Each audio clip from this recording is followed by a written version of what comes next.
And I'm standing on the land of my ancestors, Yorta country, next to Dungala, or as you might call it, the mighty Murray River. My relationship with country is embodied in my physical being.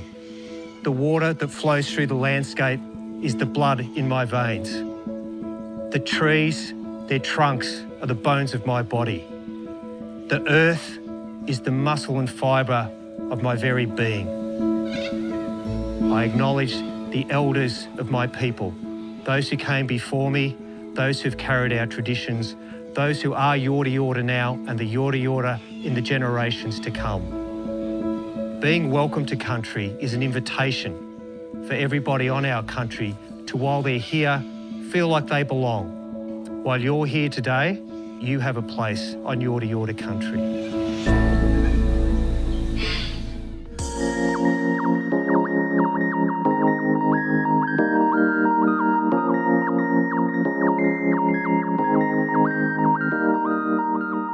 Ian Hamm, welcome to 1+1. Thanks for having me. Now, you live in Melbourne, but we're here at Yarrawonga today because this is where it all began for you. This is where you grew up. Yes, it is. I grew up right here on the shores of Lake Mulwala, or rather a bit away from the lake. We were at the other end of town. But yes, this is where I'm from. You were one of 3 Aboriginal people in Yarrawonga at the time, and you were all living in the same house. Yes. So I was an adopted child, as were my 2 adopted sisters who were also Aboriginal. We were stolen children, part of the stolen generations, and this is the 1960s when we were adopted.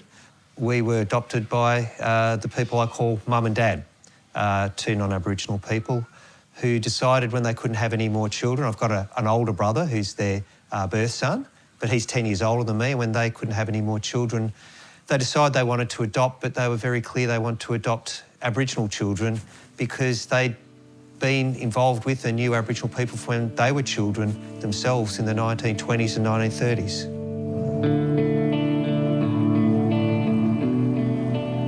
I can imagine that you spent so much time having a great time out here. Oh yeah, whether it's on the water or by the banks of the water, on down the river or here on the lake, it was just really good fun growing up here. What did family look like and mean to you with your sisters? I guess family for us was a place of, we felt like we were secure, but always having that thing in our minds of where were we from? What did adoption mean? I remember thinking that it was common practice if your family was expanding. I thought everyone did this. You get in a car, you drive somewhere, you pick up a baby and you come home. Because I remember going as a family, going to Mildura to pick up a baby who was my youngest sister. And I still remember the shock I got when a mate of mine, Sparrow Harris, gave me the real news on how babies happen. I was 8 years old and his mother was expecting and he gave me the real news, and that was kind of a bit of a shock to me. To find out that we were the exception rather than the rule opened that question of, so where am I from? And finding the story from Mum and Dad, where did I come from?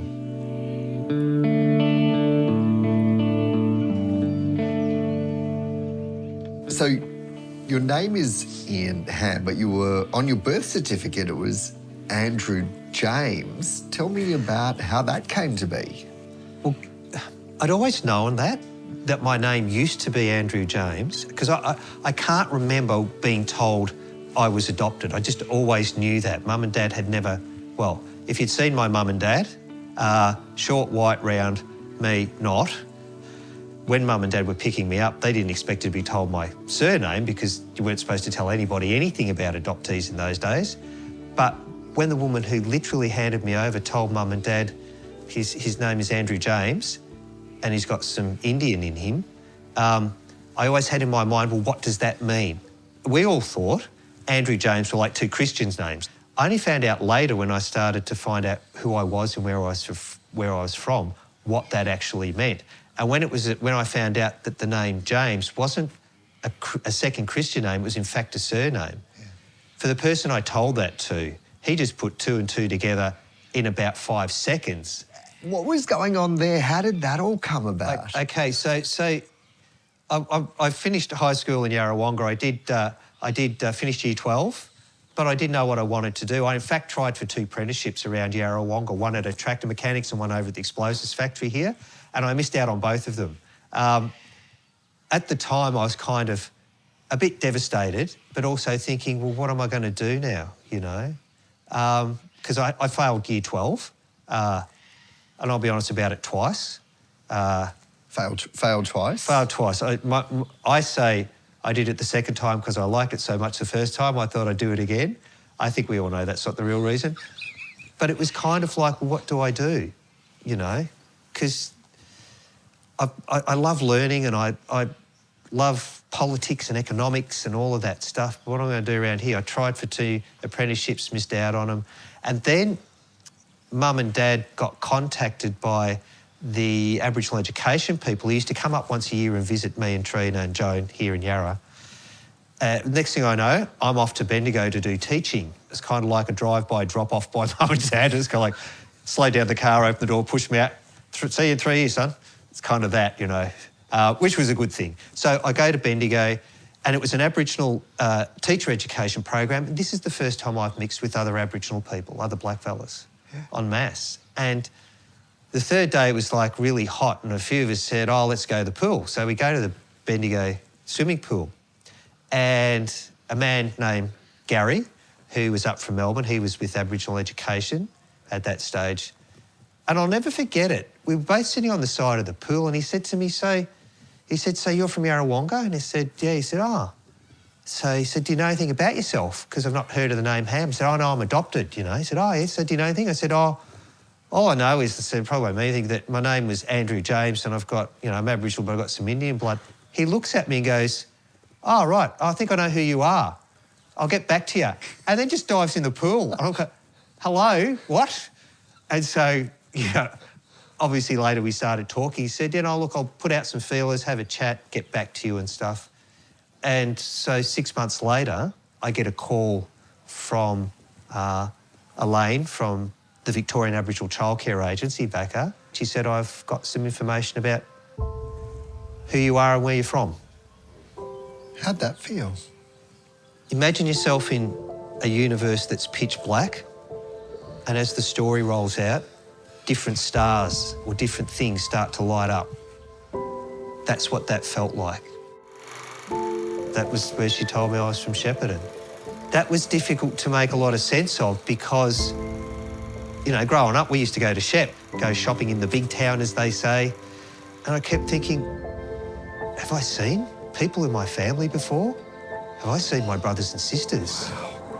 Did I pass them in the street and not know? We were Yorta. And what does that mean? Oh, well, Yarrawonga's in Yorta country.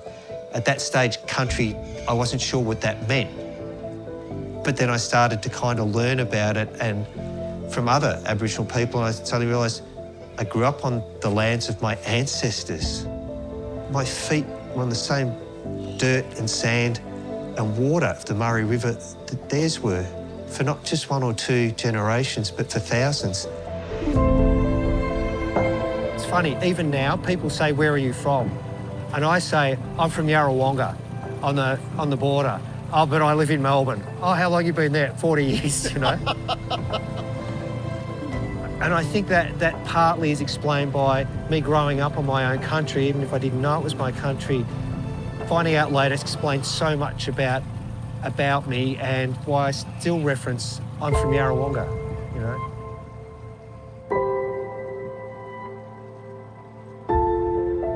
It must have been bittersweet knowing how so close yet so far. And I wonder if at that time you were thinking about that point, about the very soil you were on, about why it had felt so much like home and having that place, but not understanding the why. Well, that's the really interesting thing, Dan, because it's funny, growing up in a place like Yarrawonga, which is my home, but I'm not sure I ever felt a part of it. But the place where Yarrawonga is, I absolutely felt connected to everything around it. The water, the trees, particularly the trees for some reason, The soil, particularly down the river bends. We used to go down there every weekend. I loved it as a kid, just mucking around all day when we were little and feeling a direct association with that when I was a kid, but I didn't know why. To find out why after I left kind of explained for me a few things, but also made me enormously a cross between sad and resentful. Sad because I wish I'd known. Resentful because how much more could that have meant to me and helped shape me if I'd have known all this, you know? Yeah. When I grew up, there used to be a huge forest of dead trees through there, and in the right light, it'd turn almost a red would reflect off it, but the trees would turn a bright silvery colour, and it was like they came to life. They were still speaking, still telling the story of the thousands of generations that had been here and the hundreds of years that a lot of these trees had lived before they drowned. And I always felt great comfort from the trees, and I didn't know why, but I found out later why, because this is Yorta country and this is my country. As you were finding out, Ian, about your family's history and the contemporary story of your family, I understand that you discovered you were one of 5. Were all of your siblings taken like you were? No, I was the only one. I was the only one. Why? I was the youngest. I was born in Melbourne and the others were born in Shepparton. Look, nobody really knows why. There's only one person who could answer that, is my mother. When Elaine came and spoke to me, she said to me, your mother died in 1966 and she never told anybody who your father was. And so that whole universe thing still has a black hole at the middle of it for me. And I remember one of my aunties who has since passed away, Auntie Claire, she said to me, you're so like your mother. And I said, what do you mean? Do I look like her? And she said, yeah, you look a bit like her, but your character, you're a lot like your mother.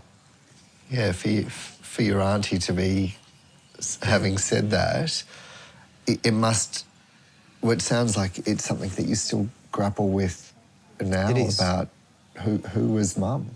Exactly, it is. I count myself as lucky, and I had a mum and dad, an adopted mum and dad. Yeah. A lot of kids, when they were adopted, Aboriginal and non-Aboriginal, were told, don't go and find your adopted background, that's all bad, leave it behind. Well, my parents were not like that. They knew the day would come where we'd want to. And so, while I won't say they overtly encouraged us, they didn't do anything to discourage us. I wonder if you had a sense of what it felt like to be Aboriginal and that disconnect or that tension of not knowing where your place is and where you fit in. Until you find where you're from, you've just got this thing, I just popped out of nowhere. There's no backstory, there's no journey to how you got here. There's no inherited anything. You're just there. And so to find where you're from and where you're connected, particularly when you're Aboriginal, that redefines actually who you are. You go from being almost just floating to being anchored. And from that anchoring gives you very, very solid confidence about who you are, where previously you didn't have one. And I wonder if there's a synergy there between what we hear discussed a lot about intergenerational trauma, the way that pain can be carried on, with where that intersects with the disconnection and the not having that anchoring or the grounding that you were just talking about. That intergenerational trauma, that's real, that's actual. Nobody intentionally passes it on, but it happens. There's been work done that says it ripples through for 7 generations. I don't think people appreciate that. That's 140 years that the removal or the complete dislocation of people through the stealing of children, the taking of children, has a 140-year impact. That's into the 22nd century from where we are today, you know? It's indescribable for people to get their head around. For myself, I've always consciously worked every day to not pass on the bad things of me onto my children, Jasper and Isabel, because if I never do anything else in my life worthwhile, the one thing I will not do is pass on the bad things of me onto my children. So what is right and what is wrong? To the stolen generations, I say the following. When the apology to the stolen generations was being made, one of the counter conversations was, why should anyone apologise for things that have happened in the past, which of course ignored the fact that it was still happening, and if you consider out-of-home care, it's still happening. So there's a whole range of areas to unpack there. But what do you say to people when they say, actually, you know, it's not about, or that you shouldn't be apologising or making reparations for the past? Yeah, it's kind of a bit of national maturity that we need to get our heads around, because there's lots of things in Australia's past that we don't like to talk about, but there's lots of things in Australia's past that we do like to talk about that none of us were alive to see. The obvious one is Anzac Day. Every Anzac Day, people come together to commemorate and acknowledge particularly the World War I veterans, the landing of Gallipoli, but veterans afterwards. But last time I checked, nobody in Australia was on the beaches of Gallipoli in 1915. Yet we all claim that. Yet we all feel we have a part of it. It's part of who makes us who we are as Australians. Equally, the taking of children was something in our national narrative that collectively has made who we are as a people, who we are as a nation. If you're a mature nation, if you're coming to grips with your history and working out where you're going, you don't get to pick and choose the bits you like. That's what toddlers do. So those who say, why should we apologise? It's not you individually apologising. It's a country saying, we did this to our own people. What did the apology mean to you? It meant two things, the same thing, but in two different applications. One, it meant that my country acknowledged my own existence, my existence. I didn't have to explain myself to everyone. I didn't have to justify to people who I was, what it meant to be stolen, how all this, you know, the whole thing. Because the Prime Minister said sorry. On behalf of the country. It was just this enormous relief was probably the biggest sense. I remember I cried when he said to the mothers, the fathers, the brothers and the sisters, we say sorry. We offer this apology to the mothers, the fathers, the brothers, the sisters, the families and the communities. And the bit when he said, and this is the bit of me that's, you know, always thought the institutions can do a lot of good, when he said, Mr. Speaker, I commend the motion to the House. I just cried. I cry now. When Kevin Rudd said that. It's one of those things that was a watershed for me outwardly, but me inwardly as well. Let's grasp this opportunity to craft a new future for this great land, Australia. Mr. Speaker, I commend the motion to the House.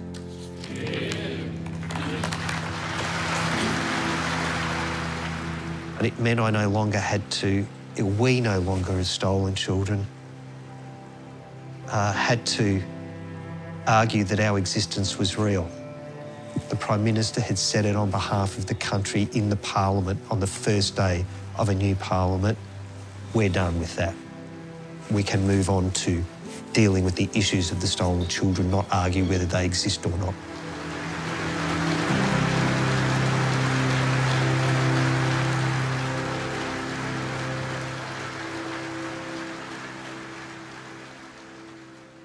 And I understand that you were eligible for reparations, but you chose not to take them. I have chosen not to do that. I chaired the committee that developed the Victorian reparations package. In developing the package, I had a fairly hands-on approach as the chair. I made the decision that I would not be applying for it because I didn't want anybody being able to call the whole scheme into disrepute, saying that Ian Hamm chaired this and he had a heavy influence over design so he could benefit from it personally. Absolutely not. I would not do that because in my mind this is about everybody else, it's not about me. That work has clearly underpinned your career, going from teachers' college to working in public policy on a number of landmark areas, including Traditional Settlement Act around native title in Victoria that led to different frameworks.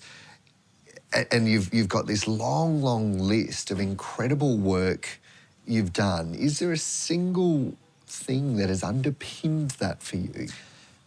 The single thing that has run as a thread all through that was that, and it built up over time, but it was that thing of as I've worked out more who I was personally, was finding out who my people are and just refusing to accept, why are my people at the bottom of everything? Why do people talk to us and about us so badly? If my life is to have any meaning to it, it's to do what I can do to ensure my people are better placed in the world when I leave it than when I came into it. I did a bad thing for a public servant. Public servants are supposed to implement the policies of the government of the day. Well, what if they don't have any? Or what if they have is garbage or not very good? I don't say garbage. They're not very well thought through. They're short term and they focus on single things, which in effect means you're going nowhere. If we keep doing what we've been doing, we won't change anything. I've got a better idea.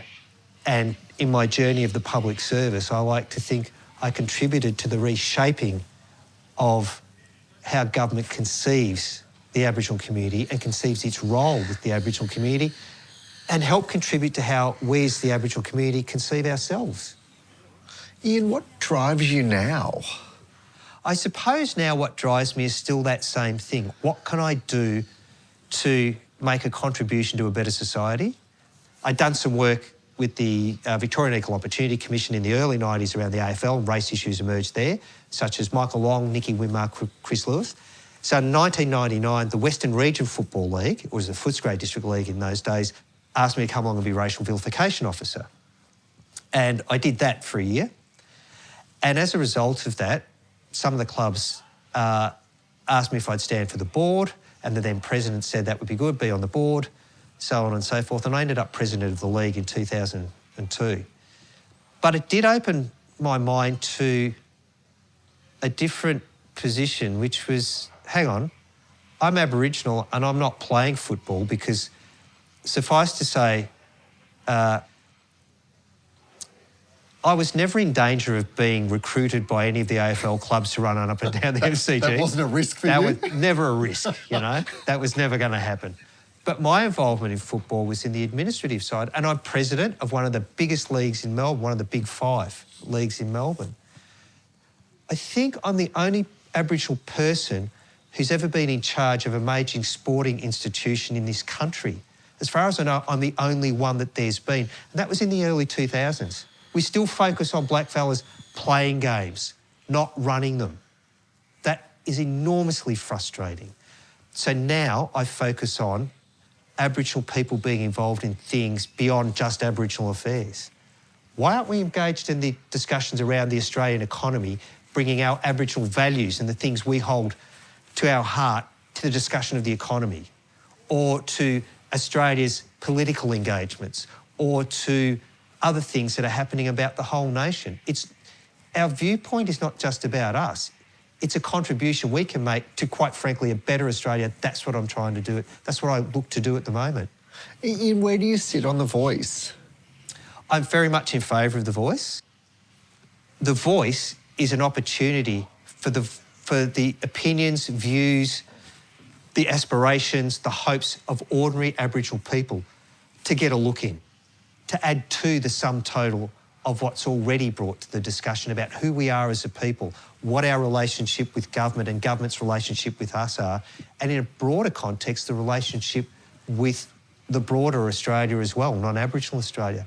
I'm very much in favour of it, and I recognise it as just another step along the way. The real question is, and I'll do this in 1967 speak, just so everyone gets it and we're clear on it, should the Aborigines be able to speak? Should we allow the Aborigines to be able to talk about things that are about them? Or do we maintain the silence of the blacks? That's the real questions that every Australian has to ask themselves, and it's a yes or no answer. We come up here once a year around Christmas, and one thing I really like to do is go for a swim. And it feels like it just washes the whole year's cares away from me. The river just goes through my entire body, not around it, but through it, and just takes everything with it and takes it away.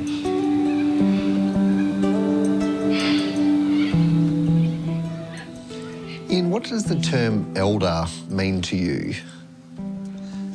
I think what that means to me is somebody who, over the course of their life, have made a significant contribution to the community in which they live. That their life has been driven by things beyond themselves. Ian, there's another part of being an elder, and that's that it's not often self-identified. It's something that is earned or bestowed by the community. So I wonder how you feel when people call you an elder. There's a couple of mixed emotions about it. One of them, really, people think I'm that old. There is that. But to be honest, Dan, I think I'm not sure how to handle it. Going back to my very early days, I didn't know who I was. I didn't know where I fit in and what I meant to be. This is the insecurities of childhood coming into, you know, my later adulthood still, is that, am I a real Aboriginal person? Do I fit into this community? So when people call me Uncle Ian or an elder or stuff, that's the first things that come to my mind. Am I really that? Am I, you know, that uncertainty is still there. When you get told as a child, particularly when you're Aboriginal, by people who are unkind, to say to you, nobody wanted you when you were a baby because you're black. You're lucky Charlie and Mary wanted you because nobody else did. That never leaves you. It stays with you for the rest of your life. So when people give me the time of day, that's enormously important to me. That's heartbreaking to hear that long-lasting impact of those cruel words. It strikes me that so much of your life has been about finding that sense of belonging and understanding, connection and place. Do you feel a sense of peace now? And I wonder if you feel like we can ever truly heal from life's those difficult traumas.